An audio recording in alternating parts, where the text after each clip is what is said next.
우리들 역시 이 세상 가운데 진정 하나님의 그 뜻 가운데 살려고 할 때 세상은 우리를 외면하고 무시하고 조롱하고 거부합니다. 예수님께서 자신의 말이 아닌 하나님의 말씀을 전하고 또 하나님의 일을 행하였음에도 불구하고 예수님을 거부하고 불신하였던 세상은 우리들도 하나님의 뜻을 행하려고 하는, 하나님의 말씀대로 살려고 하는 우리들을 거부하는 것입니다. 따라서 우리가 하나님의 말씀대로 살려고 할 때 어려움을 당하고 외면을 당하는 것을 이상하게 생각하지 말아야 합니다. 어두운 세상은 빛이신 예수님을 거부하였던 것처럼 그 빛을 따르는 자들을 세상은 거부할 수밖에 없습니다. 오히려 기뻐하시기 바랍니다.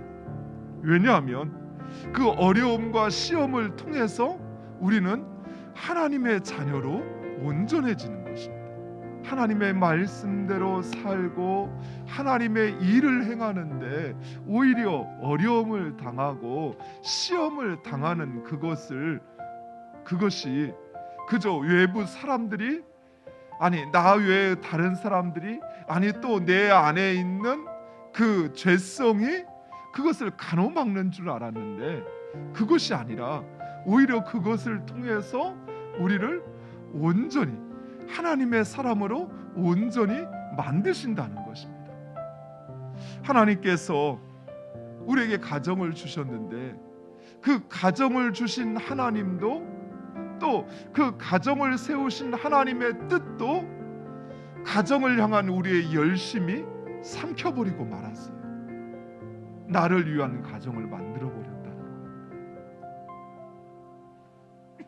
자녀를 위한 열심이, 자녀를 나에게 주신 하나님, 그 자녀를 향한 하나님의 뜻과 계획을 삼켜버렸어요.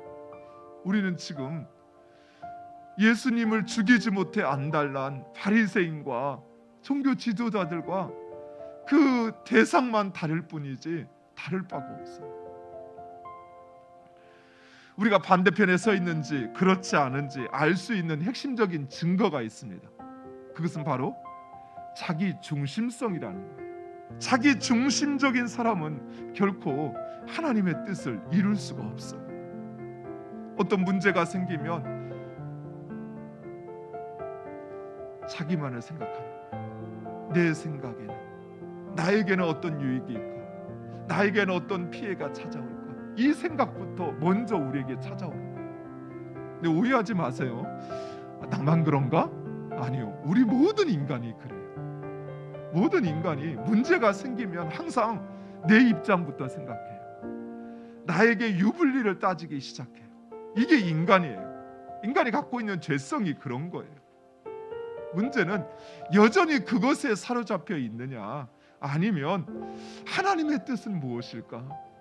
하나님이라면 과연 이 상황 속에서 어떻게 하실까? 내가 아니라 나에게 어떤 유익이 있고 나에게 어떤 불리함이 있느냐, 내가 이것을 어떻게 하면 나에게 더 좋을까, 이 생각이 아니라 과연 하나님께서 이 상황 가운데 무엇을 원하실까? 또한 한 걸음 더 나아간다면 이 상황 속에서 지금 저 사람들은 어떤 마음을 가지고 있을까? 이것이 바로 자기 중심성을 떠나는 것입니다. 쉽지가 않아요.